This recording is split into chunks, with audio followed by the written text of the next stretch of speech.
is it now, 10 years afterwards? I don't know how long you've been looking at this now. I guess it's pretty much from day one after 9/11, so you've been pretty much into it for about 10 years. Is that correct, Judy? Yes.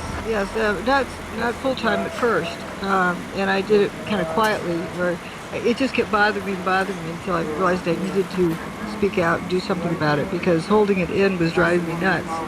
Because you feel like you're on a foreign planet. Like, why don't people around me see this? But it's a very interesting question that you bring up about what has changed. In this past 10 years, of course, the cover-up management I've become more familiar with and can see it more clearly, and how it works. You keep everything stirred up, keep all the balls juggled in the air, keep everyone in confusion for a certain length of time until they move on and history is written. Oh, look at the sun. Look at the sun. And that's, I think, right where we are at that turning point. To, kind of keep it, there's so much stuff out there now, so many different, quote, theories that people have been promoting, that anyone questioning the events looks at this other garbage and just, wants to throw their hands up and walk away, which is kind of how it's designed. To have discipline of determining what happened here instead of, here's one detail, blah, blah, blah, blah, blah, blah, and I'm just going to jump to this answer because I need an answer so I can move on. Because then you end up assuming the problem you're solving, and that is a major, major key for how to run a cover-up. Because in order to figure out what happened and solve a crime, you have to first establish what happened. And after that, step number 2 is how it happened. But through solving what happened, you can figure out how it happened. And then from there, who did it, why they did it, whatever. But these other things, you can't solve the crime until you know what the crime was, and onward. Now, if you're going to run a cover-up, what you do is get people to assume what happened and go after who did it or how it was done. It was done with bombs, it was done with thermite, it was done with airplanes, it was done with bin Laden. And if you're saying, bin Laden did it, and you haven't established what it is, in order to say bin Laden did it, you're assuming what happened. So you're only solving an assumed problem. You're solving an imaginary problem, not a real problem.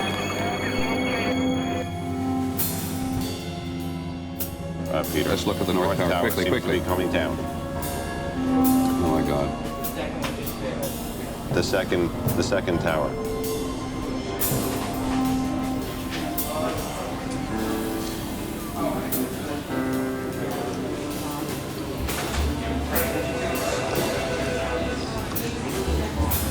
It's hard to put it into words, and maybe one doesn't need to.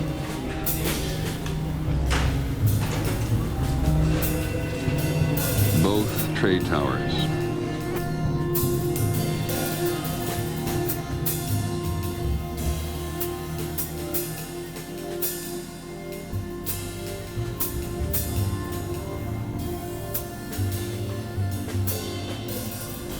Now watch this remaining part of Tower 1.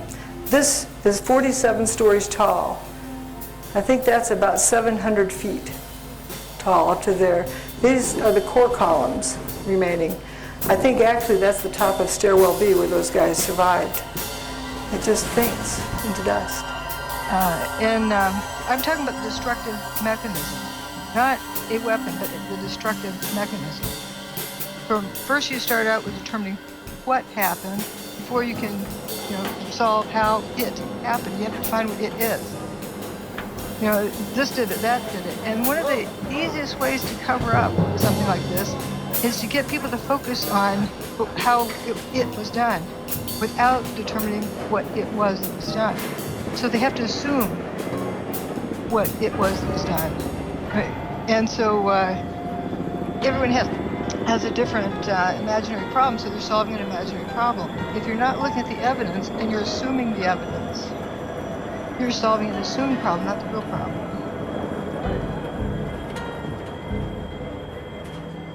This is thermite melting the engine of a car. Professor Jones barely got in his mention of thermite. An incendiary used by the military, thermite is a compound of iron oxide and aluminum, which when ignited sustains an extreme heat reaction creating molten iron. In just 2 seconds, thermite can reach temperatures over 4,500 degrees Fahrenheit, this, of course, for years quite prior enough to this. to liquefy steel. Both of these curves show a very high energy release in short times, and in fact, the red material from the World Trade Center, 7 years later, when we did the test, reacts more rapidly than known nanothermite. It's a very remarkable stuff. In the words of my colleague, Dr. Fair, it blows up. And this is from the World Trade Center dust. It still blows up. Following the test. I appreciate you coming on, even if I don't understand your theories. We appreciate you trying to explain them. Thanks.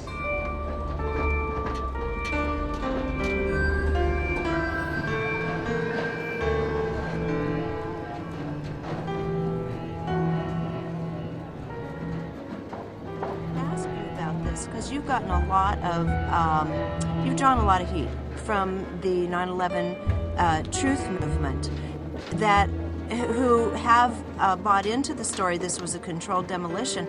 My question is, why do you think they might not be more open to this evidence here? It seems like everybody's looking for the truth on this. Why is there any resistance among these professionals to look at your work seriously? Or are they starting to do that now? 9/11 was a psychological operation, including the thermite story, the bombs in the building story that were planted there. Like, when NIST had their press conference talking about the release of the Building 7 report, they had this neat and tidy false choice. And in my comments to them, I called them on that and notified them of fraud, that they were guilty of fraud, because they denied the bombs in the building story by saying it was silent, it wasn't any loud noise associated with it, so it couldn't be bombs in the building. But they didn't apply that to their own story. Mm-hmm. If the building came crashing down, it should sound like it was raining dump trucks. Yes. And it was silent. So that also dismisses their story. They contradicted their own story. Well, so you're saying that story about the thermite and the controlled demolition was also planted to manage impressions? Very much, very much. Even on that day, we had Dan Rather saying it looks like a controlled demolition. There's the Van Romero that afternoon said he was sure it was a controlled demolition. It only take a few explosives to do it. Then a week later, he retracted it, and then right after that, he got $85 million in grant money. So it must be true. Turns out a year before 9/11, he gave a short course on energy weapons at the Directed Energy Professional Society's annual meeting. So he knew what he was looking at. Mm-hmm. So it wasn't a mistake of what he was looking at.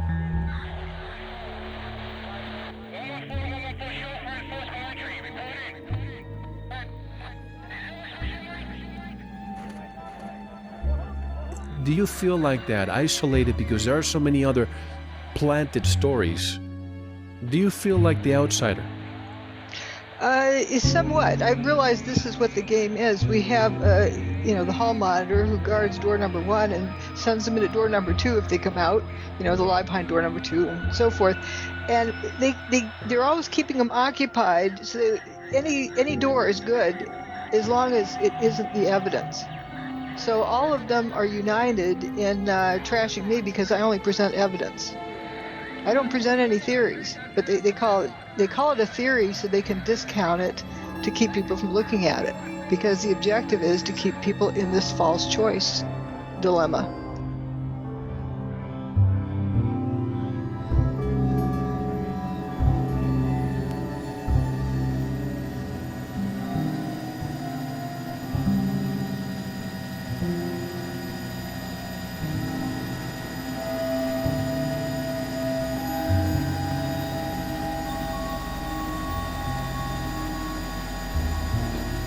Because, there's a group of researchers, use a nice polite term, that believe that, promote this idea that no planes hit the towers. Now, the Pentagon is another issue. lacking data. But on the towers, there's a lot of data that shows that real planes hit these buildings, including debris and the swaying that you see, and it's been mapped out, the ringing and the damping of the oscillations of the tower after it was hit by a plane. It implies something very massive, moving fast, hit the plane, for example.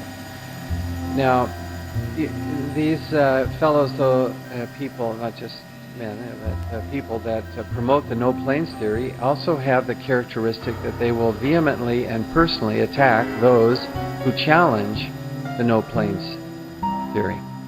I've run into that, and early on, actually, and I can name them. I think you may know the names. Unfortunately,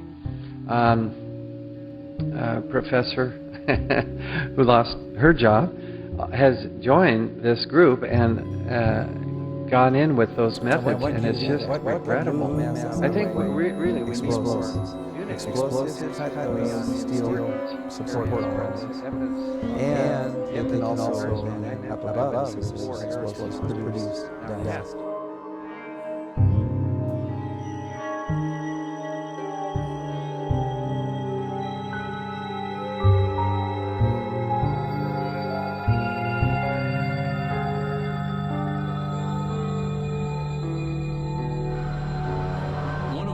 That we were interested in was to determine how hot the fire was in the tower prior to collapse.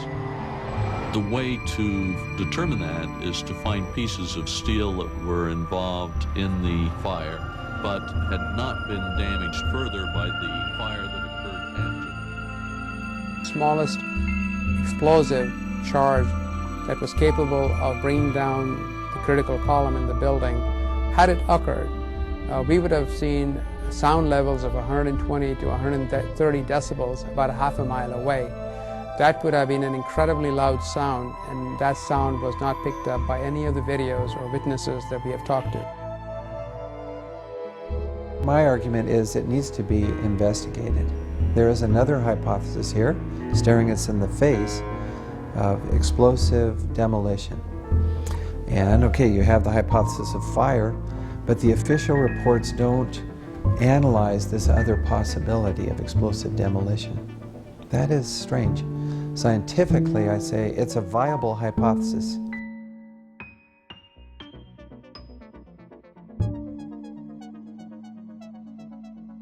They look at just the one, and I'm saying good science requires us to consider other hypotheses, in particular the explosive demolition hypothesis. Let's study it out, let's debate it scientifically, let's put it on the table, for heaven's sakes. There's a lot at stake here to understand what caused the collapse of these buildings. We should be able to discuss it dispassionately as scientists. It's hard to do, but we should be able to do that.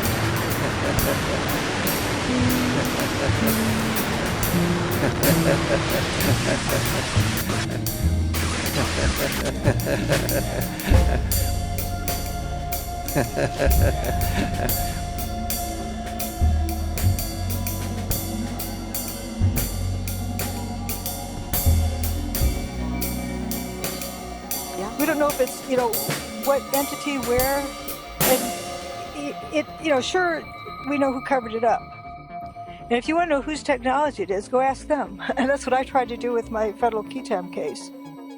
But they put a stop to it. But the judges respected me enough that they put in the footnote that they were ignoring the law to dismiss my case. That was respectful. And I respect them for that, too. That's integrity. It's like everyone is got a gun to their head or is blackmailed. Held hostage.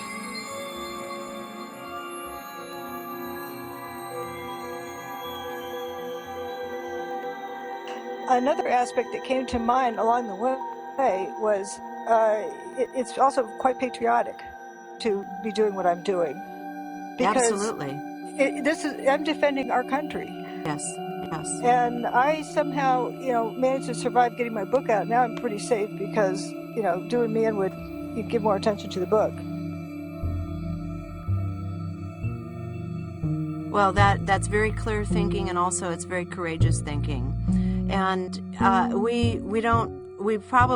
need to just tell people you've got to get a copy of this book. If you want to see all this for yourself, it looks like almost thousands of images. I don't know how many images are in here, I didn't count, but a lot. And graphs, charts of every kind. It's like you say, it's staring you right in the face. Anyone that reads this can never see the event of that morning in the same way again, which does bring up the bigger issues. And I hear a kind of almost like girlish excitement in your voice on one level, that you blasted through this, you got it out there, and you are an optimist. This isn't about taking anyone down. This is about saying, let's just show the world the horrors of what it can do. Will show the world the good that it can do. And that's what I really hear in your voice, as you said earlier. Thanks. Yeah, that is the intention. Revenge doesn't help anyone, except those who are trying to control us. Yeah.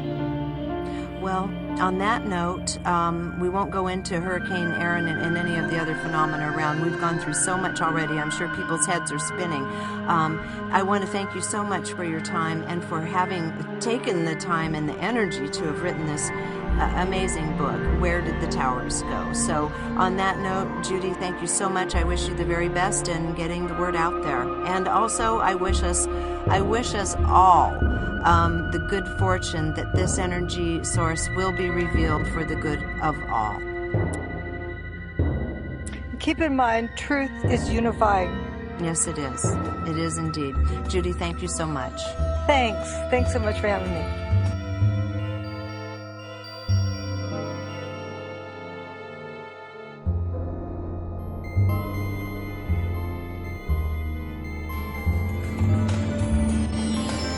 I cannot encourage you strongly enough to get a copy of this book. We all need a reality check on this paradigm-changing event that has affected our lives on countless levels. You can go to our website at wheredidthetowersgo.com to buy a copy. You can also learn more about Dr. Judy's work at her website, drjudywood.com. Until next time, thanks for listening.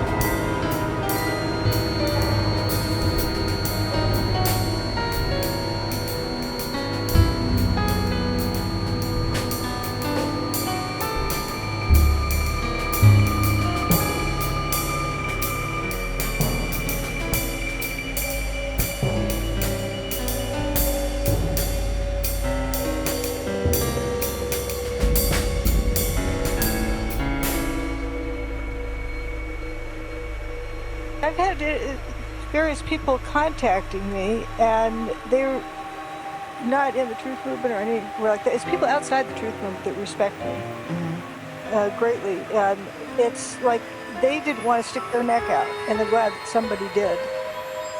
Yeah. And I also felt I was in the best position, not having family. Yes. You know, if you have a family, your decisions are different. Absolutely. And so I felt there was more responsibility on me to do this.